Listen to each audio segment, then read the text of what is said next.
ಐತಂತ ನೀವು ಕಟ್ಟಿ ಮೇಲೆ ಮಾತಾಡ್ತೀರಿ ಕಾಲು ಕೆಟ್ಟಿಲ್ಲಪ್ಪ ನಿಮ್ಮ ತಲೆ ಕೆಟ್ಟೈತೆ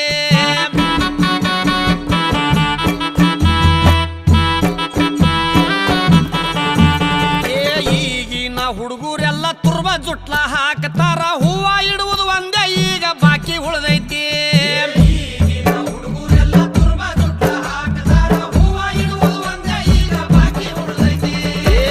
ಕೊಟ್ಟ ಬಳಿ ಇಲ್ಲ ಹಣಿ ಮೇಲೆ ಕುಂಕುಮಿಲ್ಲ ಹರ್ಕ ಪರ್ಕ ಪ್ಯಾಂಟ್ ಹಾಕು ಫ್ಯಾಷನ್ ಬಂದೈತೆ